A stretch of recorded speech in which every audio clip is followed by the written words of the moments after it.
Welcome back to Learning with Crystal K. Today we will be reading Bubonic Panic When Plague Invaded America by Gail Jarrow. All right, we're going to read the first couple chapters here. Chapter 1 Phantom Killer. The killer was a master of stealth. It moved undetected, sneaking from victim to victim and always catching its target by surprise.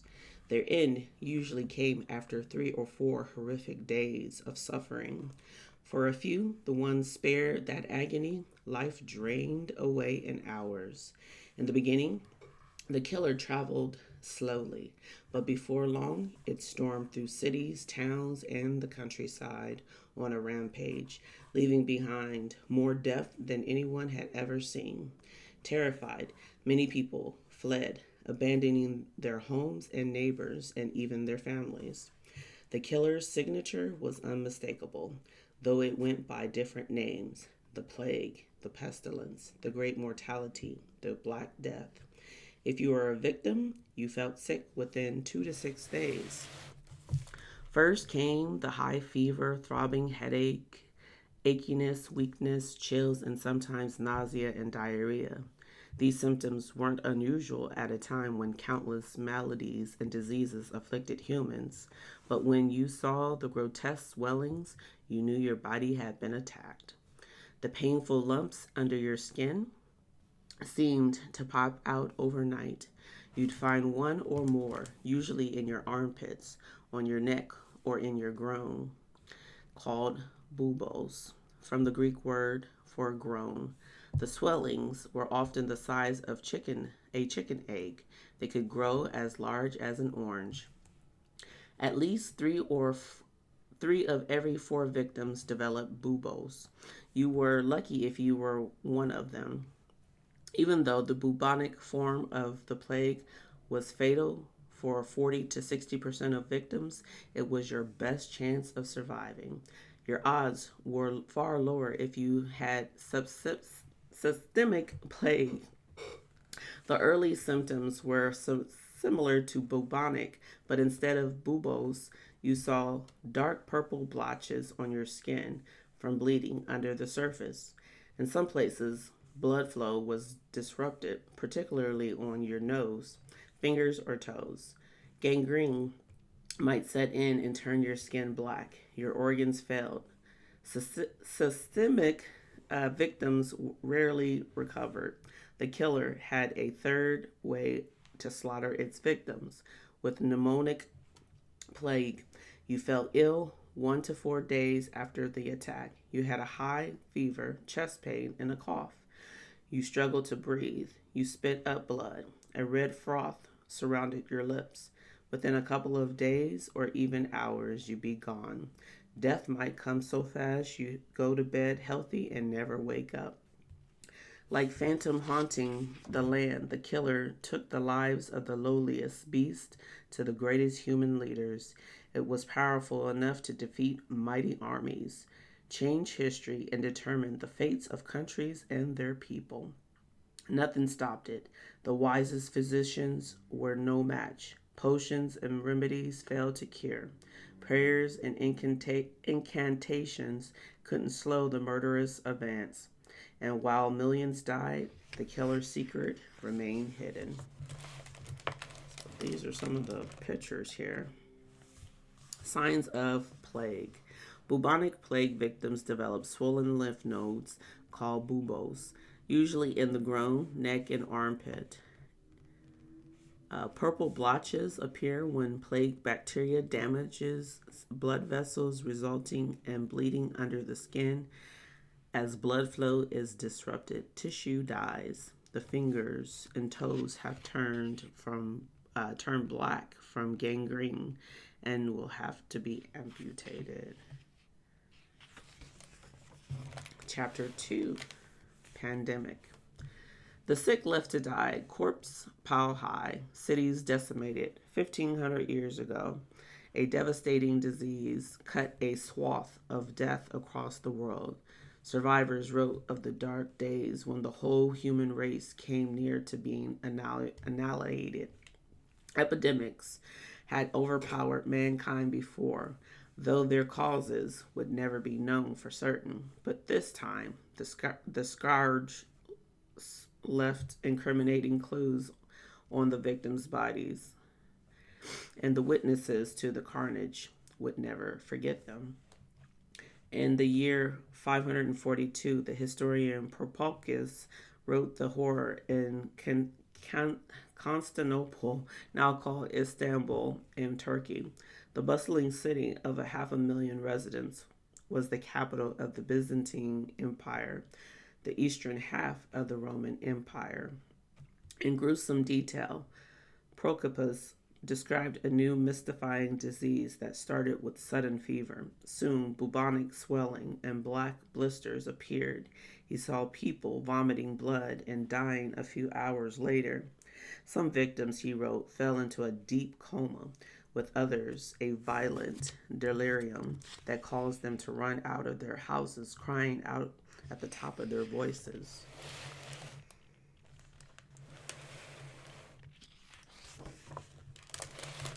Physicians had never seen an illness like it. They didn't know how to treat or prevent it.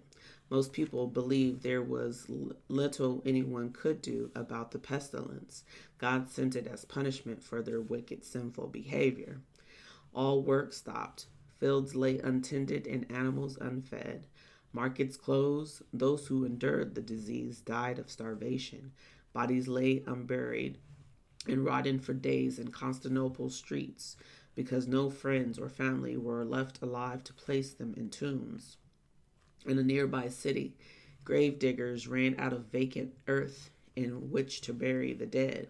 They stacked corpses in the towers of the city's fortifications, creating an evil stench. In some towns, survivors tossed bodies onto boats for dumping at sea. The epidemic lasted about 4 months in Constantinople. At its height, 10,000 people died each day. By the time it ended, 20 to 40% of the city's population was dead. Proculus heard that the pestilence had come from Egypt the year before. Eventually, he wrote, it embraced the entire world and blighted the lives of all men, respecting neither sex nor age. Slow to disappear. Many historians and biologists believe that the plague pandemic started in Central Asia. Once the disease reached the eastern Mediterranean Sea, ships carried it throughout the region. Plague spread to the Middle East, the Persian Empire, Iran today, and Western Europe, probably traveling with traders and armies over both land and sea routes. Even after the original wave of death ended in the 6th century, smaller outbreaks continued in Europe and the Middle East, maybe as long as 200 years. Some reports claim that plague reached India and China, though historians don't have enough medical and historical records to confirm it. Today, this widespread outbreak is known as the Justinian pandemic, after Emperor Justinian the First, who ruled the Byzantine Empire in the 6th century. Before the pandemic ended, plague likely killed tens of millions of people out of the world population of about 200 million. The body count remains a guess. Then, after terrorizing humans for generations, the killer mysteriously went into hiding for nearly 600 years. Waves of horror. In 1345, a Mongol army laid siege to a fortified Crimean town on the shores of the Black Sea. Kaffa, today called Feodosia, was a major trading post run by merchants from Genoa, Italy. The Mongols, whose trade routes stretched from Central Asia to southern Russia, wanted control of the port. Sometime during 1346, bubonic plague broke out in the besiegers' camps, killing most of the soldiers. The Mongols abandoned their siege. Kaffa wasn't out of danger, though. Inside the town walls, people began to fall ill with the same ghastly disease afflicting their enemy. Italian merchants in Kaffa later claimed that the Mongol army infected the town by catapulting corpses over the walls.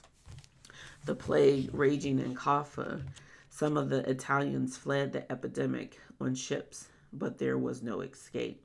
Their ships traveled across the Black Sea, stopping in Constantinople on their way to the Mediterranean Sea and Italy. By the early summer 1347, many of the sailors were dead and a plague had broken out in Constantinople. As the ships continued on to eastern ports, including Sicily, Venice, and Genoa, they brought disease with them. According to one 14th century writer, the sailors, as if accompanied by evil spirits, as soon as they approached the land, were death to those whom they mingled. The relentless killers spread from port cities into the interior of one country after another until it cursed much of the world. From 1346 to 1353, the Great Mortality, as Europeans called the epidemic at the time, raced through Europe, parts of Western Asia, Middle East, and North Africa. Hundreds of years later, these first 7 years of the second pandemic became known as the Black Death. The name might refer to the black marks on the victim's skin or the dark dread that people felt during the horrifying period of history. An Irish monk, Friar John Klein, told of plague's arrival in his country in 1348. Many died of boils and abscesses and pustules on their shins or under their armpits. Others died frantic with pain in their head, and others spitting blood. In 1349, Friar John succumbed to plague himself. A Welsh poet, Jerome Getham, described the bubo. It is seething, terrible, a painful, angry knob. Great is its seething like a burning cinder. It's an ugly eruption that comes with unseemly haste. It is grievous ornament that breaks out in a rash. The early ornaments of Black Death. Githan and his 7 sons all died of plague. The disease killed with shocking speed. Parents woke children each morning with fear that the buboes had suddenly appeared on their small bodies during the night. Aglo di Turu, a resident of Siena, Italy, buried 5 of his children in a single grave after plague overtook his city from May to October 1348. Very wide trenches were made, he wrote, and in these they placed the bodies, throwing them in and covering them with but a little earth. After that, they put in the same trench many other bodies. So they laid them layer on layer until the trench was full. Both Christians and Muslims believed that the plague was sent by God, the same view shared by their ancestors during the Justinian pandemic. Others were convinced that the Great Mortality was unleashed by a special alignment of Mars, Jupiter, and Saturn, or maybe it was a comet or earthquake that brought on the pestilence. Physicians and scientists had their own explanation. Plague, like all diseases, was caused by mimesis, foul-smelling, poisonous air from rotten plants and animals. Myomas entered the body through skin or by breathing. When the sick exhaled, they contaminated the spaces around them. Doctors tried their usual remedies to rid a patient of these impurities and restore the body's balance, bleeding with leeches, purging the bowels with enemas, using ointments of blood and feces, placing toes on the buboes to suck the plague's poison, and if those didn't do the trick, cutting open the buboes so that the poison drained from the body. None of these disgusting treatments worked. People were desperate to escape from them. The best way, drive away the dangerous vapors with smoking by puffing on a pipe or setting fires. Block out the foul air with sweet smelling herbs and flowers of strong smelling camphor and spices. Some doctors wore elaborate headgear packed with these Maya Mesimus blocking plant materials, but many people were convinced that wasn't enough. They believed if you touched the food of an afflicted person or if its items be handled, you could catch the disease. If he looked at you, plague would strike you down. The pestilence might get you even if you thought about it. The only way to save yourself, they decided, was to avoid both the polluted air and the sick. Lock yourself in your house and remain there. Better yet, if you have the money and means, get away as far as and as fast as you could. Scottish writer John Fruden described how his fellow countrymen reacted when the pestilence arrived in 1350. Men shrank from it so much that through fear and contagions, sons fleeing, durst not go and see their parents in the throes of death. Stay away. When people couldn't cure or outrun plague, they tried to contain it. Authorities shuttered the houses of the sick, leaving the victims inside to die. They burned contaminated clothing and mattresses of the dead to destroy the harmful biomass that rose from them. If plague struck a small village, neighboring communities isolated it and stopped anyone from going in or out. In many towns, authorities examined visitors arriving by land for plague symptoms before letting them enter. Port cities required ships coming from an infected area to anchor far from shore and remain there for 40 days. This isolation was called a quarantine, based on the Latin word for 40. The time period had its roots in religious traditions. It may have also been based on the length of time it took, according to physicians, for an infected person to show signs of a contagious disease and either recover or die. Despite attempts to stop it, plague kept up its brutal attack. It wiped out families, it emptied villages, thousands of houses sat abandoned. Their owners died. Cities and towns fell into chaos. The disease killed indiscriminately the rich and poor, clergy, doctors, government officials, even royalty, including a Spanish king and queen, a French queen, and an English princess.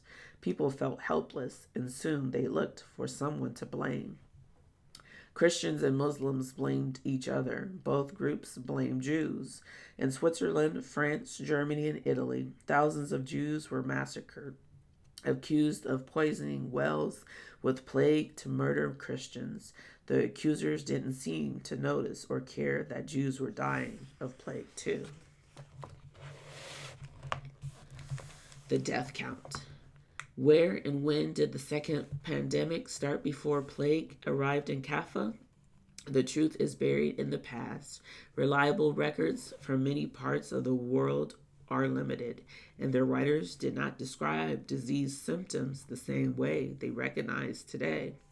Plague may have reemerged in Central Asia during the first half of the 14th century, then traveled with traders and armies to the Black Sea, where the Mongol army besieged Kaffa. To find out how many people died, historians examined church and government census reports before and after plague struck a community. They counted bodies in burial pits and cemeteries. Records are unreliable and incomplete for some areas and missing for others, so it's impossible to be exact. According to the best estimate, during the Black Death of 1347 to 1353, at least 20 to 25 million people died of plague in Europe. That was 1/4 to 1/3 of the population. A few historians put the number closer to half. In the Middle East, at least 1/3 of the population died. In some cities, the death toll was even higher. Florence and Siena, Italy, each lost about 60% of its residents. In Jarrow, England, plague killed about 80%. During the next 4 centuries, periodic plague outbreaks snuffed out the life of millions more in Europe and the Middle East. The disease might have been reintroduced to those regions several times by land travelers and ships. Some historians think that near the end of the second pandemic, plague may have spread through China and India too. Through the view of, though the view is controversial, the last Western European outbreak occurred in the French port of Marseille from 1720 to 1722. Tens of thousands died, nearly half the city's population. After that, plague seemed to disappear, but the killer wasn't through with humans. It would show its face again, slaughtering millions. And next time, it would invade cities and countries that hadn't even existed during the Black Death. All right, we're going to stop there and read chapter 3 next time.